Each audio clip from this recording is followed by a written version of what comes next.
Hello students, প্রকৃতি education খুঁটিনাটিতে তোমাদের সকলকে স্বাগতম। মাই ডিয়ার স্টুডেন্টস, সবার আগে তোমরা চ্যানেলটাকে সাবস্ক্রাইব করবে এবং সাবস্ক্রাইব করে তোমরা বেল আইকনটাকে প্রেস করে নোটিফিকেশনটাকে অন রাখবে। তাহলে যখনই তোমাদের হিস্ট্রি থেকে ভিডিও আপলোড হবে সরাসরি তোমাদের স্ক্রিনে পৌঁছে যাবে। তো চলো বেশি কথা বাড়াবো না, এবং আজকের ক্লাস হবে ক্লাস 6-এর হিস্ট্রি। ক্লাস 6-এর হিস্ট্রি থেকে সপ্তম অধ্যায়ের প্রশ্ন উত্তরগুলো আজকে তোমাদেরকে দেখানো হবে। তো চলো দেখে নাও তোমরা প্রশ্ন উত্তরগুলো। 21 নাম্বার থেকে হবে আজকে। প্রথম প্রশ্ন আছে, দেখো 21 নাম্বারে, কুষাণ আমলে গোলমরিচ কোথায় পাওয়া যেত? উত্তর হচ্ছে কুষাণ আমলে গোলমরিচ পাওয়া যেত কেরালায়। ব্র্যাকেটে দেওয়া আছে কেরল।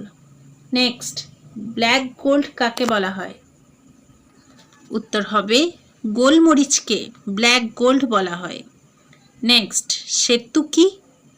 প্রাচীন ভারতে জলসেচ প্রকল্পকে বলা হয় সেতু। পরের প্রশ্ন হচ্ছে, কুষাণ যুগে জলসেচ প্রকল্পকে কি বলা হতো? উত্তর হবে কুষাণ যুগে জলসেচ প্রকল্পকে বলা হতো সেতু। নেক্সট, সুদর্শন হ্রদ কোথায়? উত্তর হবে সুদর্শন হ্রদ কাথিয়াওয়াড়ে অবস্থিত।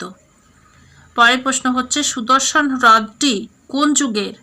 উত্তর হবে সুদর্শন হ্রদটি মৌর্য যুগের। পরের প্রশ্ন, প্রাচীন বাংলায় সূক্ষ্ম সুতির কাপড়ের নাম কি ছিল? উত্তর হবে প্রাচীন বাংলায় সূক্ষ্ম সুতির কাপড়ের নাম ছিল মসলিন। পরের প্রশ্ন, সুদর্শন হ্রদ কে নির্মাণ করেন? উত্তর হচ্ছে সুদর্শন হ্রদ চন্দ্রগুপ্ত মৌর্য নির্মাণ করেন। নেক্সট, সিল্ক রুট বা রেশম পথ কোন যুগে গড়ে ওঠে? প্রশ্ন হচ্ছে সিল্ক রুট বা রেশম পথ কোন যুগে গড়ে ওঠে? উত্তর হবে সিল্ক রুট বা রেশম পথ গড়ে ওঠে কুষাণ যুগে। পরের প্রশ্ন, কোন বংশের শাসকদের নামের সঙ্গে মায়ের নাম যুক্ত হতো? উত্তর হচ্ছে সাতবাহন বংশের শাসকদের নামের সঙ্গে মায়ের নাম যুক্ত হতো। পরের প্রশ্ন হচ্ছে, কুষাণ আমলে দামি কাপড় কোন অঞ্চলে তৈরি হতো? উত্তর হচ্ছে কুষাণ আমলে দামি কাপড় বানারসি ও মথুরাতে তৈরি হতো। পরের প্রশ্ন, কুষাণ আমলে সমাজ জীবনের ভিত্তি কি ছিল?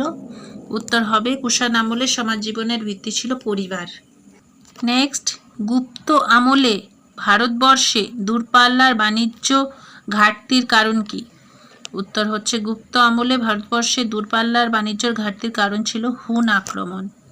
পরের প্রশ্ন, গাথা সপ্তশতী কে সংকলন করেন? উত্তর হচ্ছে সাতবাহন রাজা হালগাথা সপ্তশতী সংকলন করেন। পরের প্রশ্ন, গুপ্ত আমলের প্রধান জীবিকা কি ছিল? উত্তর হবে গুপ্ত আমলের প্রধান জীবিকা ছিল কৃষিকাজ। নেক্সট, গুপ্ত আমলে প্রধান ফসল কি ছিল? উত্তর হচ্ছে গুপ্ত আমলে প্রধান ফসল ছিল ধান। পরের প্রশ্ন, দিল্লির কুতুব মিনারের পাশে লোহার স্তম্ভটি কবে তৈরি হয়?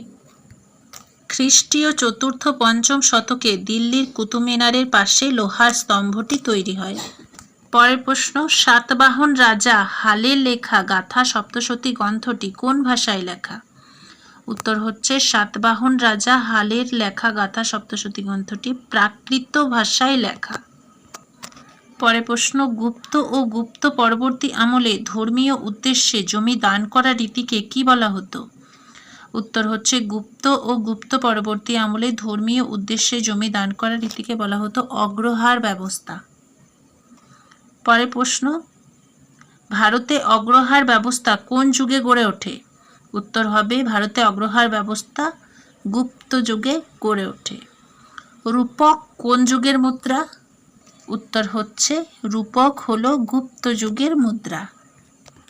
আমার প্রিয় ছাত্রছাত্রীরা, আজ এই পর্যন্তই থাক। ভিডিওটা কেমন লাগলো অবশ্যই তোমরা কমেন্ট করে জানাবে। ভালো লেগে থাকলে চ্যানেলটাকে সাবস্ক্রাইব করবে, বেশি বেশি করে শেয়ার করবে তোমরা ভিডিও, এবং অন্যদের ভিডিও দেখার সুযোগ করে দেবে। কমেন্ট করবে। ওকে, কথা হবে পরের ভিডিওতে। তোমরা ভালো থেকো, সুস্থ থেকো। টাটা।